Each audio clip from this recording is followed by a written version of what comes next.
যেদিন 1:30টায় খুতবা শেষ, মানে 1:30টায় খুতবা শেষ হবে, সেদিন অনেক মানুষ আর রুকু ধরতে হবে না, সে প্রথম রাকাত থেকে নামাজ পাবে।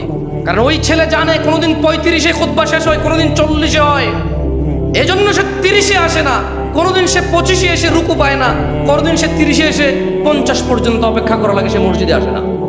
যদি এরা ঘুমের সময় আল্লাহ ভীতি অবলম্বন করতো যে ফজরে যেতে হবে, ঘুমানো যাবে না, আজান হয়েছে, মানুষ দেখবে গোসল করতেছি, কি আসে যে আমি বিয়ে করছি, আমার বউ, আমি থাকবো, এটা সবাই জানে, এখন গোসলের লজ্জা কোথায়? গোসল করো ভাই, নামাজে যাও।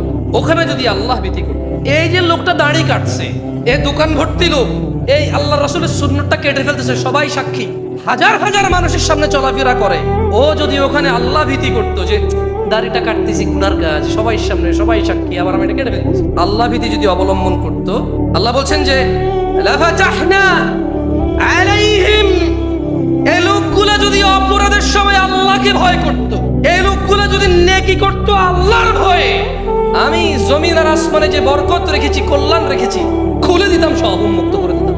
ওয়ালাকিন কাযযাবু ফাআখাযনাহুম বিমা কানু ইয়াকসিবুন, কিন্তু তারা, মানে আমরা সত্যকে প্রত্যাখ্যান করলাম।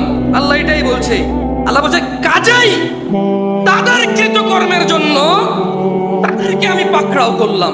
তাদের সরকার তাদের মেরে নিউজে কম বলে, তাদের সরকার তাদেরকে মেরে বলে যে রং মাখায় শুয়ে আছে, তাদের অভিভাবক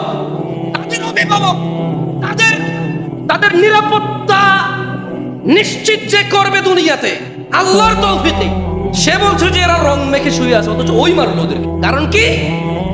কারণ এরা আল্লাহ ভীতি অবলম্বন করেনি।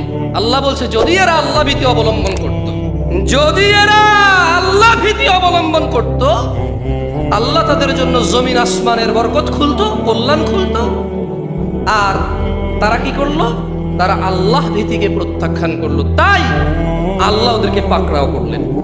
আজকে যারা শেভকারী আছো, বেনামাজি আছো, প্রেমিক আছো, জানাকারী, মদখোর, নেশাগ্রস্ত, গান বাজনায়, উদাসীনতায় মত্ত আছো, তোমাদের বলি, তোমরা যদি, তুমি যদি আল্লাহ ভীতি অবলম্বন করো, আপনি যদি করেন আল্লাহ ভীতি অবলম্বন, আল্লাহ সবার জন্য না করলেও শুধু আপনার জন্য, আপনি যে আল্লাহ ভীতি করবেন, আল্লাহ আপনার জন্য আল্লাহ ভীতি থাকলে আসমান আর জমিনের বরকত খুলে দেবে, যেখানে যাবেন শুধু কল্যাণ। এটাকে আমাদের আঞ্চলিকতা বলে মাড়ি ধরলে হুনা হয়ে যায়।